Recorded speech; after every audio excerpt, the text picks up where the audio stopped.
welcome to the show, Abby. Hey, thank you so much. I'm so excited to have you here today. You have acted in some of my favorite shows, some of my favorite cartoons. So I'm really excited to talk to you. Yeah. But before we talk about all of the great things that you've been working on recently, I love to start with the question of what made you want to become an actor? Good question. I know, it's always the Why? hardest one, too. It's like, why have we chosen this? Why did we choose this? I guess like for me, when I've been acting since I was in about sixth grade. Oh, wow. Um, I had a teacher in fifth grade who doubled as the drama teacher. He was my math teacher and homeroom teacher, and he forced on us in like our regular classroom that we would do monologues on stage in front of our classmates. Uh, Oh, boy. yeah, yeah. And as a kid, it's funny. I was very kind of, extroverted when it came to being around my friends and everything. But when you put me on stage, ooh, I had the worst stage fright ever. And I would just literally be trembling Oh, out of no. nervousness. But I think something about memorizing that monologue, performing that monologue, it just gave me such a adrenaline rush, first of all. There's Mm-hmm. that. But then also, I was really bad at expressing myself as a kid, emotions, thoughts, feelings. And I realized that the stage, I didn't realize this, but I think I felt this, that the stage was an outlet for my self-expression. And I got a little bit addicted to that, I think. So then all through, middle school, high school, I was doing theater. Still had horrible stage fright, but pushed through it, pretended like it was, I didn't have that. And then in college, I was a theater major, Wow. and I just kept doing theater because something drew me to it. I loved it, was passionate about it. I didn't realize why, and I didn't know what I wanted to do with that when Mm. I, graduated college. I didn't know what I wanted to do as an actor, if I wanted to do stage, film. I didn't even realize voiceover was a thing. Right. So I was like, okay, stage or film, what is it? What am I gonna do? Here's your two paths. Yeah. So I guess like I just stuck with it because it was my best and favorite outlet for expressing myself. And Mm. yeah, I've stuck with it ever since then. I don't know, I could keep rolling with the story of how Well, I I think it's interesting that he forced you guys to do monologues at such a young age. It's such a like even as an adult, it's difficult to put yourself up there by yourself. I just yes. did a class with Rada in November, and we had to do a Shakespeare monologue and then perform it in front of all of the class and all of the teachers. And I'm in my 30s, and yet I was still like, wait a second, I haven't done a monologue like this in a Yeah. very long time. But it's like the adrenaline that you get from doing that by yourself and knowing that you've done it and feeling those emotions is just, it's so hard to explain to people who aren't It is. performers. It's Yeah. like this, it's like you escape completely and you black Yes. out. I was just gonna say, it feels like time stops when you're Yes. performing in this weird way. And yeah, something about that is addicting, I think. It really is. I think it's like a blackout from reality. It's you've completely, taken on this different persona, and it just feels so good. And then you Yeah. chase it for the It's rest of your life. yes. And like the ability or the privilege to be able to put on different personas, it it is like, oh, sorry, my cat is Oh, you're good. I'm sure you'll hear my my husband cat at is some stepping point. on my other cat. Sorry, distraction. What was I saying? Just the whole idea of different personas is very empowering. It's Yeah. very, for a sixth grade girl Hmm. who, feels essentially very powerless in her life, to be able to do other personas that have power is like, you know, I can see how I became addicted to Yeah. theater. And it's true too. It's for those of us who have a more difficult time expressing our emotions in our regular lives, Hmm. it's such a wonderful way for us to take all that pent up emotion and put it into something that's good rather than like exploding on your partner or whatever. Yes, truth. So, okay, so you went to college, you get this degree in theater. How do you end up in voiceover? How did you make that leap? Okay, so this is it's a bit of a long story, but I'll try to truncate. But I, after college, did not know what I wanted to do with my life, and I had also studied East Asian studies. So I took so many classes in Japanese, Chinese, Japanese history, anime, that I just double majored in East Asian studies. Oh What do you my do with lord. that? What do you do with that? So one of my Japanese teachers asked me if I would be interested in applying to the JET program, which is a teaching exchange program in Japan. Mm-hmm. And I just wanted to travel at that point as well. I hadn't been on an airplane, so I hadn't been anywhere.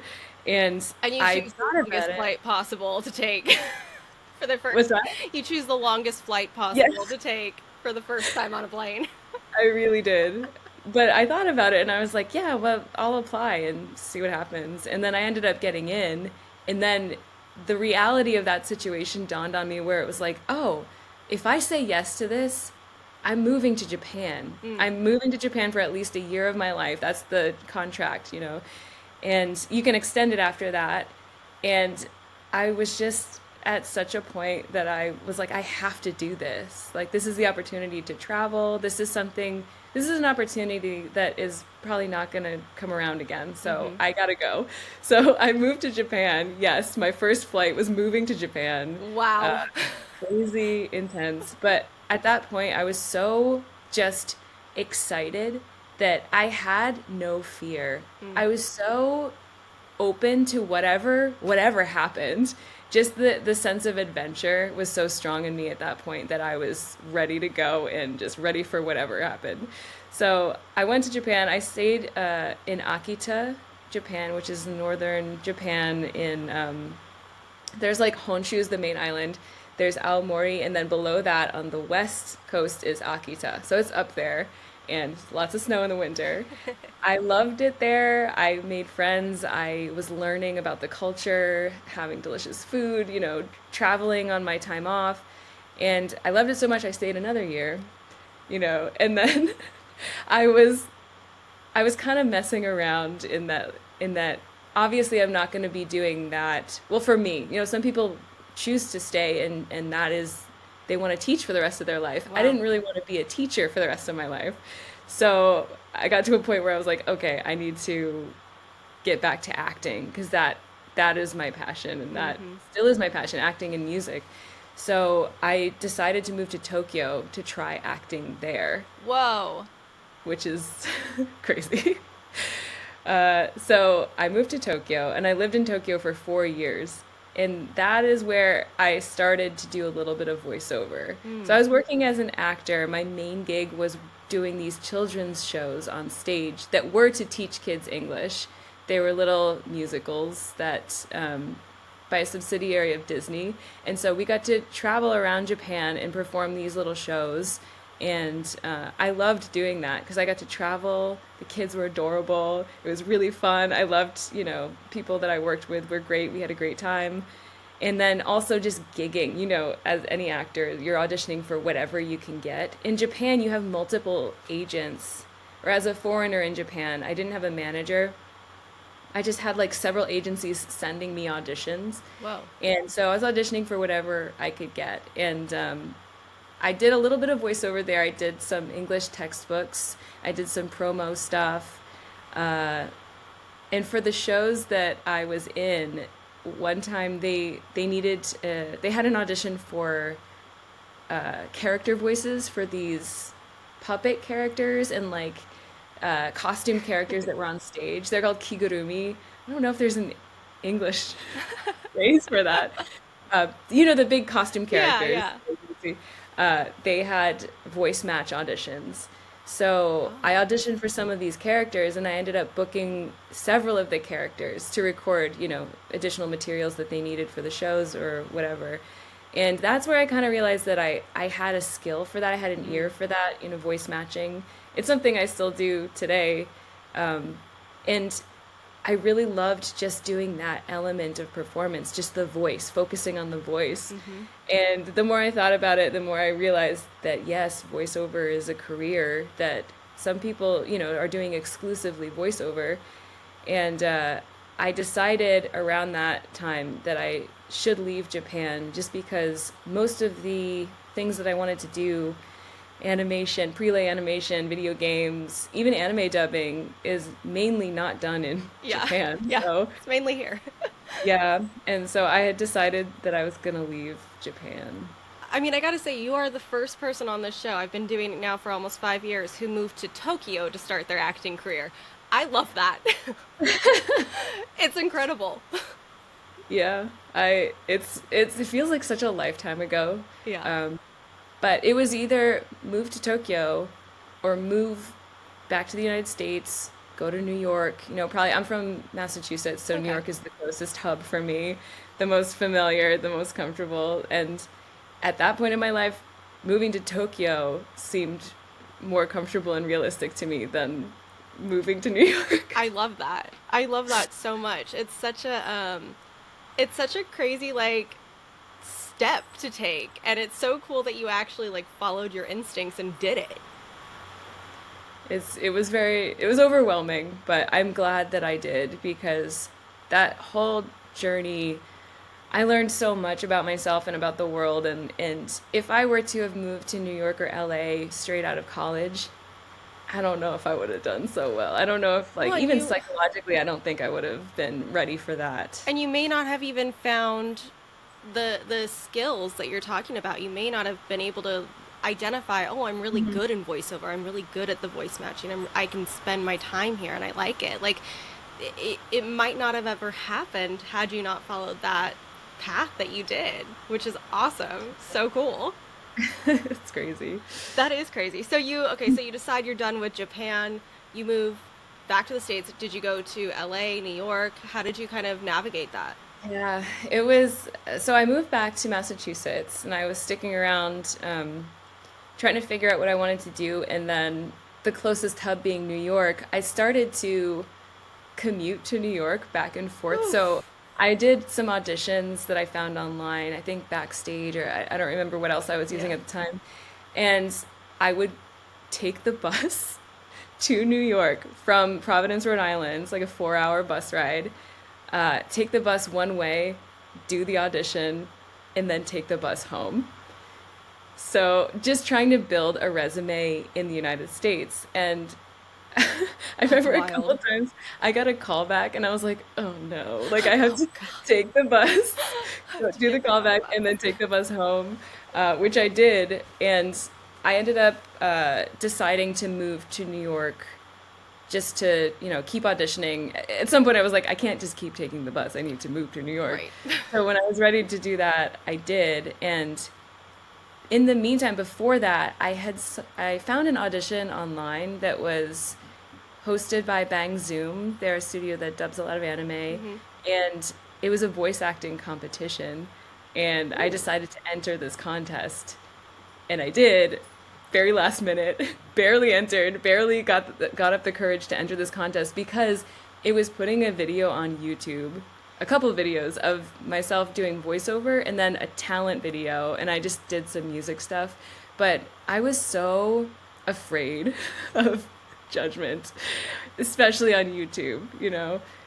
YouTube can be It's the brutal. Wild West. It's brutal. And so I was terrified, but I auditioned, and there were several rounds to this competition that happened.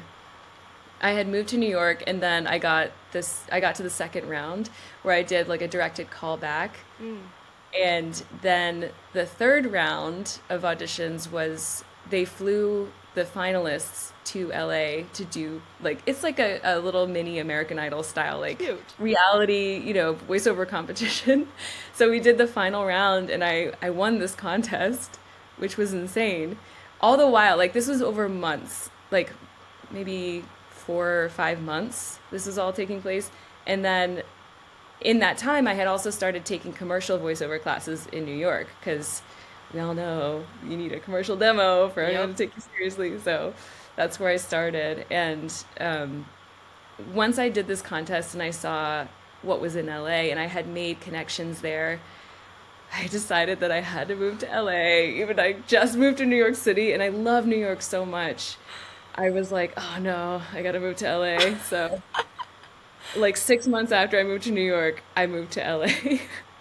And Wow. I've been here ever since. But yeah, it was just like trying to figure things out. It's so hard. And figuring out what works for you as an actor is so hard. Hmm. But all the signs were like pointing like, yeah, you got to go to LA Yeah. because I that's where mean, the it's opportunities they are. do. I think most of the dubbing and all of that out here.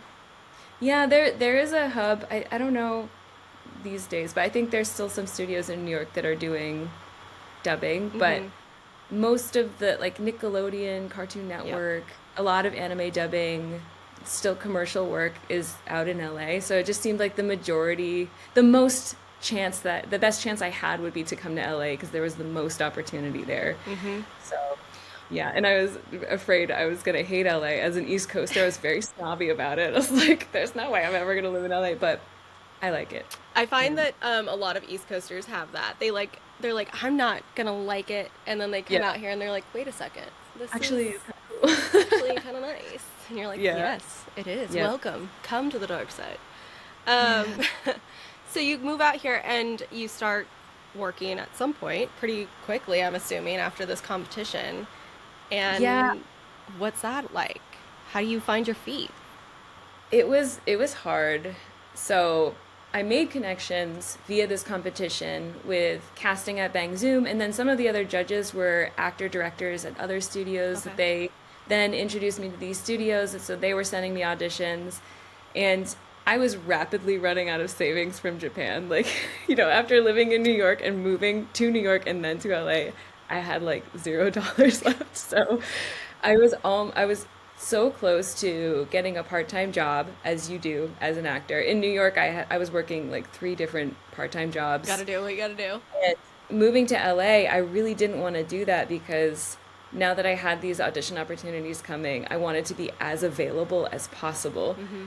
So I really pushed it, didn't get a job, barely started booking work to scrape by. And also, when my teacher from New York helped me get an agent in LA. Mm. So he recommended me to an agent who was coming over from Abrams at the time in New York to the LA office. And so I got an agent that way. And so just as I was about to have no negative money left, Yep. I started booking work and I was able to not take on a part-time job. And I think being available too helped me just take whatever opportunity I could get. So, I think there's something to that too. It's like when you're about to hit the rock bottom, the universe is just like, all right, here you go. You committed. Here's your sometimes reward. Sometimes if it you're works, lucky, sometimes it doesn't. But sometimes it doesn't work. I feel And like in this industry it tends to do that. It tends to be that. Um, all right, so let's talk about some of the stuff that you've done. You've done Barbie Mysteries. You've done Carmen Sandiego. Oh my God. Agretsuko, which I loved that show. yeah. The Croods. DanDaDan. Is that how I say it? It's people are pronouncing it DanDaDan or DanDaDan. In DanDaDan. English, a lot of people say DanDaDan, but I think in Japanese it would be DanDaDan. So I've been saying DanDaDan. DanDaDan. Yeah. And Demon Slayer, which has to be probably the biggest thing for you, right? I mean that's been a constant. And there's a movie coming out, and it's gonna be in theaters, and that's crazy. It's Um, crazy. what's your favorite type of voice to create? What out of those projects? What is the one that really sticks out to you? Oh, that's a hard question. Like there's no one character or one voice. I think one of the things about voiceover that I love is that every time I'm doing a job, it's different, you Mm-hmm. know?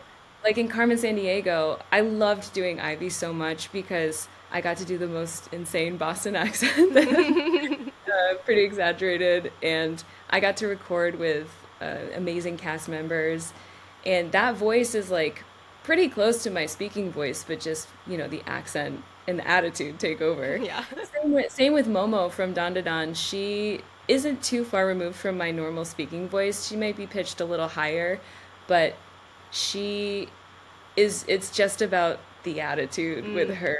So like my normal speaking voice, I'm just kind of like have this low muttery voice that Momo does not speak like that. She likes to yell. Um, but creating other character voices, it can be one of the most fun aspects of voiceover. And some of my favorite jobs have been voices that are just like so far removed from Mm, what I sound like. For example, there's a video game called Bug Snacks. okay. You probably haven't heard of it, but Bug snacks. it's a wild game. It's kind of like Pokemon in Yeah. that you're catching these creatures, these bug snacks, that they all say their own name, like Pokemon do, but they are food, and you eat them, and then your body becomes them. So like you'll eat a honeybee, and then part of your body will turn into that snack. It's so strange. In the Oh my end of god. the game, it gets really wild and trippy. So I don't know if anyone listening has played it, play this game, or look at YouTube videos of people playing this game. It's wild. But I got to voice some of these bug snacks, and there's one of them is a living rack of ribs called Ribblepede. And this was a session where we did not know what the snacks were going to sound like until we got to the session. And they're like, "All right, let's figure this out. You're going to be a Ribblepede, and this is what it is. And like, what do you think that would sound like?" And the voice that we landed on was Oh my god. so it's like I don't speak like that. It was fun because we got to create a voice, on the spot, and that is just so fun and exciting to me when you get to make up wild things like that. I mean, yeah, I think that's also one of the things that I find most intimidating about voiceover is the ability to make such a large decision, right? Like when you're working in film and television, you can really say, okay, well, I know the pacing, I know what they're going for, I know where my choices need to kind of lay in, right? But with Mhm. voiceover, they're just like, here you go. It's anime, so do this type, but like do what you want with your voice. And I think it's so freeing, but it's also Yeah. terrifying. There are certain parameters that you can gauge within voiceover if you know, like for example, video games, most of the time they are going for that cinematic Hmm. performance. So they don't necessarily want you to jump in with a ribble voice. It's just like depending on the project, it helps if you can gauge the tone Hmm. and of what they're looking for. For Bug Snacks, that works because Right. it's, you know, bonkers. But for a lot of video games, they are looking for like on-camera cinematic Hmm. style of acting. Um, but I would also say that yes, as a voice actor, you you have to be ready to look like an idiot because we do insane things in the booth. And when I'm performing in the booth, I'm flailing, like I'm doing weird stuff with my hands. I don't know what they're thinking on the other side of the glass, but yeah, you have to be ready to not look cool. Not look cool. I like Oh, it. Well, we've come to the part of the show where I like to ask my guests to share an audition story. It can be something funny, something tragic, the one that got away. Is there an audition story that you'd like to share with the listeners? I have one, and it's from my time in Japan. So uh, there was a role. So this is after I decided that I was ready to leave Japan. I was Hmm. at that point of my life where I was like, I'm not thriving in Tokyo. I gotta go. But an audition came along for a show, a TV show, and they were looking for a foreign woman who is fluent in Japanese, Oh, Scottish heritage, oh, and I was like, oh, that's me. Like that, I could do this job. Oh my gosh, I have to audition for this job. And if I were to have booked this job, it would have required me to move to Osaka and film this job for I don't even know how long. And yeah, anyway, so I auditioned. I got a callback, and the callback process for this show was so strange in that it was like several rounds of callbacks. And the callbacks, I say callback loosely because it was like we were being tested. So the first week we were to do improv in Japanese, because all of this is in Japanese. So there was a woman who was directing us and telling us what to do. We're just in a room. It was me and about 12, 13 other women just doing whatever she told us to do. Then the next week, I can't remember. I feel like there's something in between the scene work. There's some other callback, and then we did, actual scene work where they're filming the audition, which made the most sense to me. Right. I was like, okay. Uh, all of this is in Japanese, and I felt pretty okay about my audition. I also saw a lot of the other women in this group were like really good, really solid candidates for this role. And I was thinking about it and I'm like, yeah, if I book this, like I have to take it because this is a huge opportunity. I did not book it. I did not book it. And the person who did book it was a woman who applied. There was an ad for this role on Backstage. So this person, I think she was from LA, she auditioned and she booked this role. She spoke zero Japanese. And I was just, I had been told by several friends that sometimes at a certain point, you're living and working in Japan, you become a little too Japanese and you're not foreign enough. And I might have reached that point. At the time, my Japanese was pretty solid. I passed like JLPT, Japanese language placement test, like level 2, which is fluency, not native level, but fluent. And I had multiple people ask me if I was Japanese. You had Just blended in because too well. just because or like probably like half Japanese, half something else, I don't know, but just because I had adopted the culture so much in mannerisms and speaking that maybe I was a little too Japanese. And I don't know if that's why I didn't book this part. Probably not. But It I might have been think a contributing factor. mine has been a contributing factor. But it just solidified me that for me that it was time to go. I Yeah. was like, okay, if anything, like this role, I feel like I was like, yeah, this role, I could do this. This is me. And then it was not And they're me. like, I was like, okay. you speak it a little too well. I think we're gonna have to pass. But I this is also one of those stories that like I was really sad and disappointed at the time because like I thought, I'd made it through all these callbacks and I thought I had really had a shot and it was a great opportunity and I didn't book it and I was really disappointed in myself, thinking like, ah, could have done better, Hmm. I could have should have done this, should have would have could have. And then the more I think about it now, the I just am glad that I didn't book this job because I probably would have moved to Osaka. I would have done this job, and it would have been a great opportunity. And I might have stayed in Japan, Hmm. and I don't think I would have found the same satisfaction, the same opportunities that I found doing voiceover here. Hmm. I think I might have missed that boat. So that's not to say like I might not have had a career there that I loved, but I don't know. I really love what I'm doing now. So looking back, I'm glad I didn't book this job. At the time, it was soul crushing. Yep. Um, and then it's so interesting to think. I think this actress is still working in Japan, but like Wow. this is the opportunity for her that like she auditioned for this huge opportunity. She landed this audition and she moved to Japan, and that opened her life to this whole other chapter. Hmm. So it was like we were Passing ships. passing, like it's really interesting to think how an opportunity like that, whether you book it or you don't, can change your life. Wow. So That's yeah, wild. that's the one that got away from me, but Oh. in retrospect, I'm kind of glad that it Yeah. did. It was for the best. It got you to where you are now. And I think Yeah. that's something that all of us performers have to kind of rectify, right? In our own brains is like you can be really, really upset about not booking something, and then years later, you're going to figure out why that happened, why that was. Yeah. Like, Yeah. oh, okay, well, if I had booked that, then I wouldn't be on this path, and this is the path that I'm excited about. So, Yeah. it's, you got to have a little faith in the universe or whatever it is that you believe in, that you're on the right course. Yeah. And it's also like as an actor, you learn pretty quickly. You're like, even though you think you're the best for the role, You might not not be. necessarily It might true. not Like there's be. a lot of really talented people out there and you fail all the time. We're Hmm. auditioning constantly and we're not booking most of the things we audition for.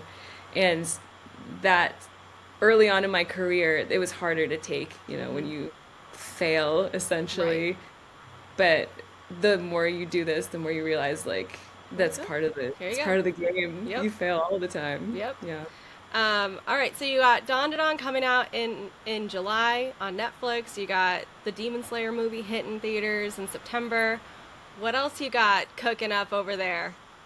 Ooh, what can I talk about? I know. Uh, uh, I'm gonna I'm gonna say Date Everything. It's a dating sim game. Okay. It's coming out now. It's pushed to June release. I don't know what day, but stay tuned for that. It's hilarious. It's a dating sim where you can date everything, like inanimate objects in your house. They're like personified. So I voiced Shelly the shelf. I'm a shelf, but my personified version is like Jim Bro. Like You're a shelf. I'm a shelf, Shelly the shelf. You can date me and date everything. Coming this June. I'm Yeah, it's got obsessed. like phenomenal cast, like ton of voice actors I know who are extremely talented are in this, created by some hilarious voice actors. Yeah, it's gonna be great. Oh my gosh, I'm so excited. That sounds so freaking funny. Last question here. Is there a chance that you'd move back into doing on-camera work too, or going back to theater? Is that something you've thought about? I think about it every once in a while because like there is an element that I miss of performing. I like being in the scene. You don't get to Mm-hmm. do that so often as a voice actor unless you're booking performance capture work. Right. But even that is a little different than, doing scene work or on camera stuff. I'm not opposed to it, but it is such a commitment of time and energy that I don't know if it's I don't know if I'm gonna, you know, all my time goes into voiceover. Yeah. I love that. That's my passion. So I'm not gonna say never, but and I'm not opposed to it, but yeah, I don't think I'll right now in my life I don't think I have the time to dedicate to that and what it takes to do Yeah. that. Yeah. Totally fair. And it's good to know your boundaries too. Like as an actor, because we want to be working so much, we want to be doing everything. It's good Hmm. to say, okay, well, this is what I actually can accomplish. Like that's something that I struggle with is setting those boundaries with myself. Yeah. It's hard. Yeah, when you want to do Yeah, everything, it's hard. it's very hard. Yeah. Well, how can people follow you on social media to keep up with all of your projects and the cons and all the things that you do all the time? I am on most platforms at Abby Trott, just my name. I'm on TikTok at abby.trot because the handle was already taken by the time I rolled over to TikTok. I understand that Yes. struggle. Well, it's been such a pleasure talking to you and learning about your amazing story from Japan to Los Angeles. So cool. Yeah, thanks for So having thank me. you for spending some time with me today. Yeah, thanks for having me. It was awesome chatting with you. And oh, I did see on your social media that you're supporting us in the strike. Yes. Still on strike, video game strike. So thank you for your work with that. Appreciate it. Of course.